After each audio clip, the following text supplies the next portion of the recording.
Hi friends, நாம் இன்றைக்கி director மாரி செல்வராஜ் இயக்கத்தில் வெளிவந்திருக்கிற பைசன் காலமாடன் படத்தோட ரிவ்யூ பார்க்க போகிறோம். இந்த படத்தோட ஹீரோ துருவ் விக்ரம், ஹீரோயினா அனுபமா பரமேஸ்வரன்.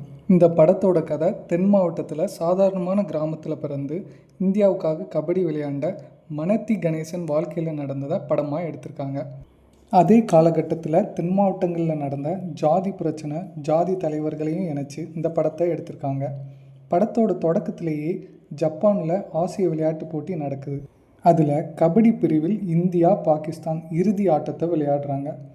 ஆனால் கபடி விளையாடுற அந்த லிஸ்ட்டில் துருவ் விக்ரம் பேர் இல்லை. ஓரமாக உட்காந்து பிளேயர்ஸ் விளையாடுறத பார்க்கும்போது ஃப்ளாஷ்பேக். அவர் எவ்வளோ கஷ்டப்பட்டு கபடியில் வளருதாரு அதை பற்றியும், 2 சாதி தலைவருக்குள்ளே எப்படி பகை வளருதுங்கிறத பற்றியும் கதை போகுது. சொந்த பகையால் துருவ் விக்ரமால் தன்னோட கிராமத்து கபடி குழுவிலே இணைய முடியலை.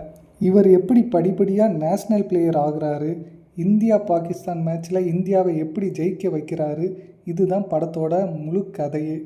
இதுக்கு நடுவில் ஹீரோயின் அனுபமா ஹீரோவை விட பெரிய பொண்ணு.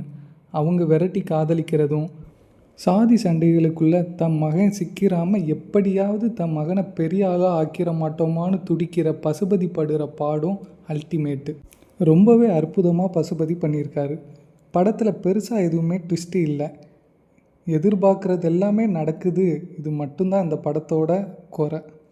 சாதி தலைவர்களை காமிச்சு சமூகத்தில் கலவரத்தை உருவாக்காமல் 2 பேரோட பாசிட்டிவை மட்டுமே காமிச்சு அற்புதமாக யார் மனசையுமே புண்படுத்தாமல் ஹீரோ பட்ட கஷ்டத்தை மையப்படுத்தியிருக்காரு டைரக்டர். மொத்தத்தில் இந்த படம் ட்விஸ்ட்டு எதிர்பார்க்கவங்களுக்கு ஏமாற்றம் தான். படத்தில் அடுத்த சீன் இப்படித்தான் எதிர்பார்த்து படம் பார்க்கவங்களுக்கு யதார்த்தமாக இருக்கும். என்னோடய வியூவில் இந்த படத்தை ஒரு தடவை பார்த்தா என்டர்டெயின்மெண்ட்டாக இருக்கும்.